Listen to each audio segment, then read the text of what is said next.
La liberté de lâcher prise. La liberté de lâcher prise est probablement l'un des enseignements les plus difficiles à accepter lorsqu'une relation est brisée.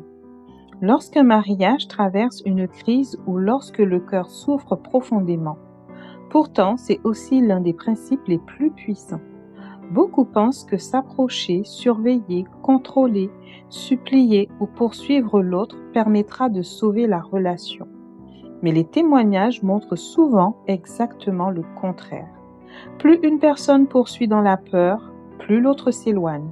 Et à l'inverse, lorsque le cœur apprend réellement à lâcher prise, à remettre la situation entre les mains de Dieu et à retrouver la paix intérieure, quelque chose commence à changer. Ce message n'est pas seulement une histoire de mariage restauré, c'est surtout un enseignement sur le cœur humain, sur l'attachement, sur la peur de perdre, sur l'idolâtrie émotionnelle, mais aussi sur la guérison intérieure et la confiance. Beaucoup de personnes souffrent parce qu'elles ont placé toute leur sécurité émotionnelle dans une autre personne. Elles vivent dans l'attente d'un message, d'un appel, d'un signe. Elles surveillent les réseaux sociaux, cherchent des réponses, veulent comprendre, convaincre, réparer ou contrôler. Mais le lâcher-prise enseigne exactement l'inverse. Arrêtez de vouloir porter seul ce que l'on ne peut pas changer. Une jeune femme venait à peine de se marier lorsqu'elle est tombée enceinte. Elle et son mari étaient heureux et pleins d'espoir pour leur avenir. Mais leur joie s'est rapidement transformée en douleur lorsqu'elle a perdu son bébé. Peu de temps après, elle est retombée enceinte, mais elle a de nouveau fait une fausse couche. 2 pertes successives qui ont profondément fragilisé leur couple. Comme son mari était militaire, ils vivaient loin de leur famille.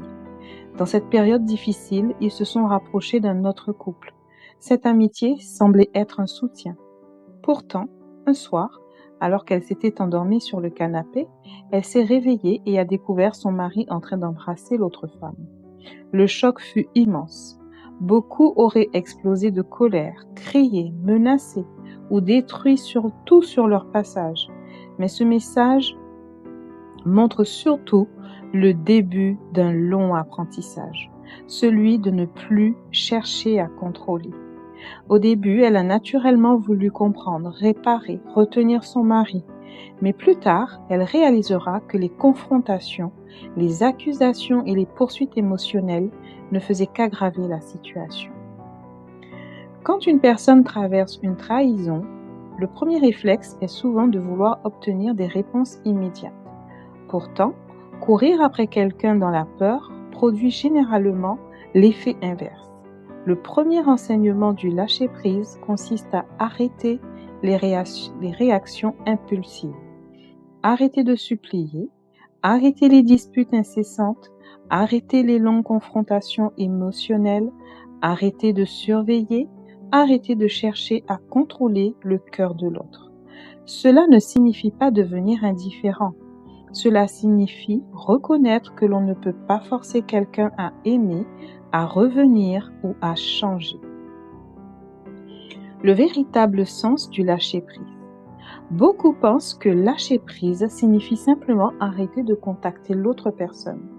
Mais plusieurs témoignages expliquent que le véritable lâcher-prise est bien plus profond. C'est un travail intérieur.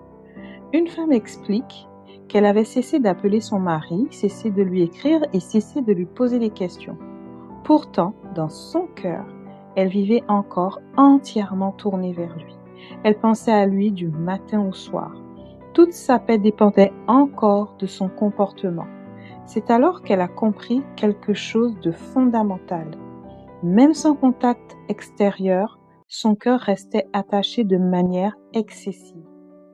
Elle raconte qu'à chaque fois qu'elle pensait obsessionnellement à son ex-mari, elle commençait à recentrer ses pensées. Peu à peu, elle a appris à ne plus nourrir cette dépendance émotionnelle. Le lâcher-prise commence souvent dans les pensées avant de commencer dans les actions. Beaucoup de personnes arrêtent les messages, mais continuent à vivre mentalement autour de l'autre. Elles imaginent sans cesse des scénarios. Elles attendent un appel. Elles analysent chaque silence. Elles surveillent les réseaux sociaux. Elles revivent les disputes. Elles espèrent constamment un changement immédiat. Le vrai changement commence lorsqu'on accepte de reprendre possession de son esprit et de sa paix intérieure. Un enseignement revient constamment dans ces témoignages. Plus une personne poursuit dans l'angoisse, plus l'autre ressent une pression. Certaines femmes racontent qu'elles appelaient leur mari des dizaines de fois, qu'elles écrivaient continuellement, qu'elles tentaient d'expliquer leur amour, qu'elles cherchaient à convaincre. Pourtant, ces comportements éloignaient davantage leur conjoint. L'une d'elles explique qu'après avoir enfin cessé de poursuivre son mari, celui-ci a commencé à revenir vers elle naturellement. Ce principe est très important psychologiquement. Lorsqu'une personne sent qu'elle est constamment surveillée, contrôlée ou poursuivie émotionnellement, elle ressent souvent le besoin de prendre encore plus de distance. Si vous êtes dans une situation où vous poursuivez constamment quelqu'un, faites une pause émotionnelle. Cessez les messages impulsifs.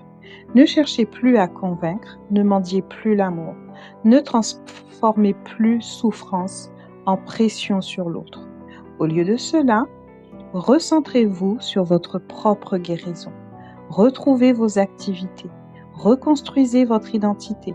Apprenez à retrouver une paix indépendante du comportement de l'autre. Plusieurs témoignages expliquent qu'au début, leur vie entière tournait autour de leur mari. Elles vivaient dans l'attente permanente. Toute leur humeur dépendait d'un appel ou d'un message.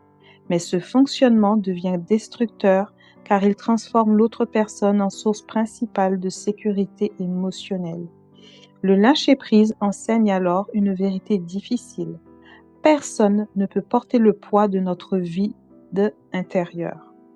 Lorsque tout notre bonheur dépend d'une seule personne, nous tombons dans une forme de dépendance affective. Pour sortir progressivement de cette dépendance émotionnelle, recommencez à vivre pour vous.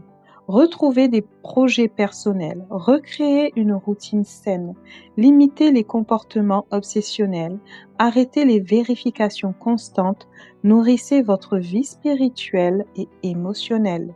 Le but n'est pas de devenir froid ou distant, le but est de retrouver un équilibre intérieur. Un passage très fort du texte compare le lâcher-prise à un régime alimentaire.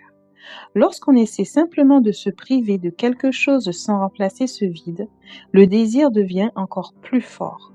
De la même manière, si une personne essaie simplement d'oublier quelqu'un sans reconstruire sa vie intérieure, elle finit souvent par penser encore plus à cette personne. Le véritable changement arrive lorsqu'on remplit progressivement son cœur autrement, par une nouvelle paix intérieure, par une relation spirituelle plus forte, par une reconstruction personnelle, par des activités saines, par une nouvelle vision de soi-même.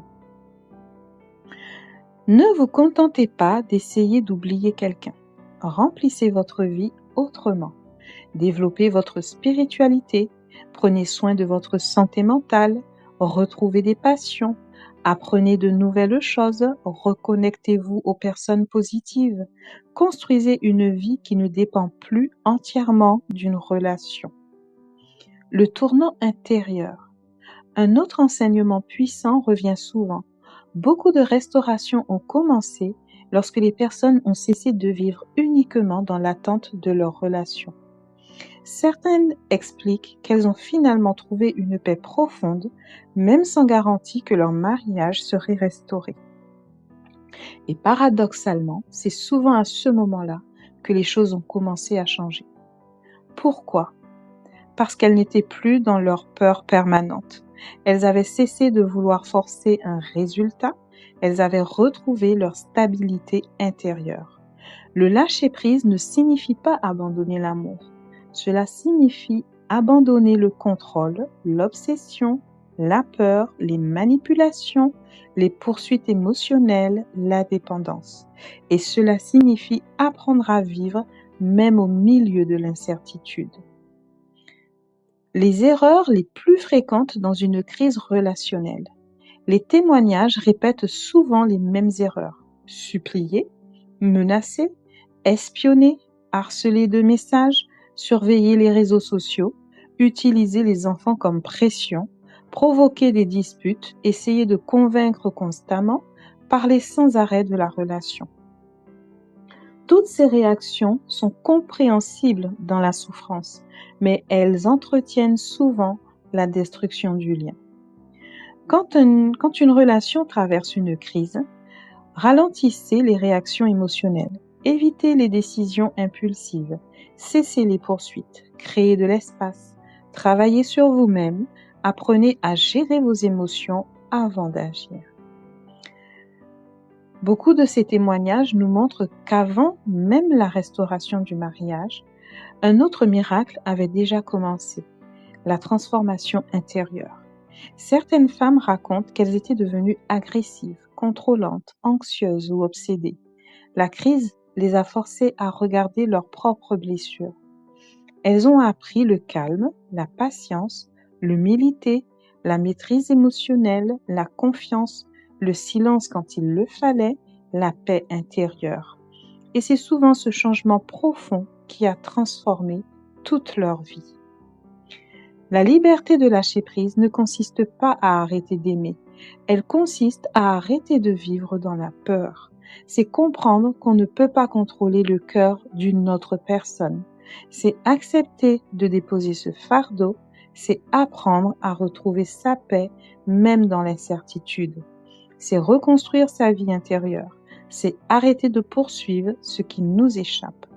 Et paradoxalement, beaucoup témoignent que lorsque cette paix intérieure est revenue, les relations ont commencé à changer naturellement. Le lâcher-prise n'est pas une faiblesse, c'est souvent le début de la guérison.